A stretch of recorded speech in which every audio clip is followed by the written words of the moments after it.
Dayo gençno. Palto giyenemeye. Bratişka, palto. Bratişka, palto. Açık arayıp. Sana değil ya Beril, palto. Sana değil yani. Sana diye ne? Bratişka.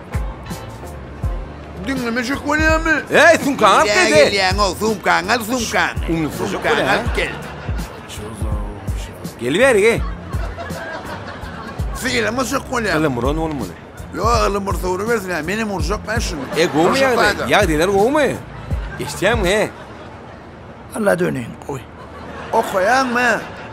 O koyan mı değil ya o sana la? Açkin ayranı. Ayrı açkin. Ayrı o sana la. Anstayın oku. Şutay ne mi yadlan? Sana diyen oku. Köp kaytılamalı mı? Han neredesin gözüm durma han. O görmeyene kenara. Gey açkin gey. Kalsın hepsin ha. Yine var ya.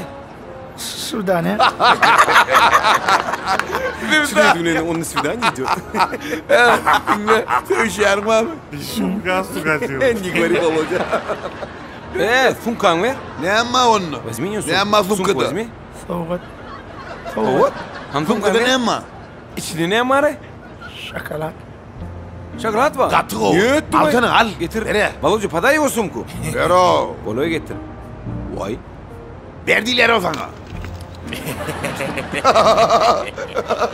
Gördün mü balamasını? Ha? Çıkar. Девушка шоколад купил. Şokolat. Good mich.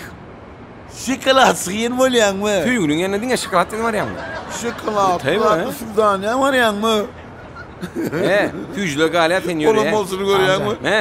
Allah. Yanımda barca pulum vereyim. Hı. Yanımda barca pulum vereyim. Yine Pul ver, iPhone'un gel masını o. vereyim. Şokolat bir ait vereyim. Yürü ya. Yürü diye. Yürü bargido. Düşünün yürü diyen sana lan. Tamam bu yürü. Bir tane gidin bu yarası olsun. Aman işte mi? Şu şokolatın kıyıdır polyan oldu.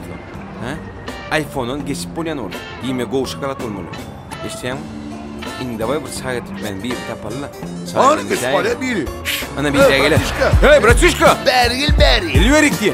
Hova sen. Bilyen verik.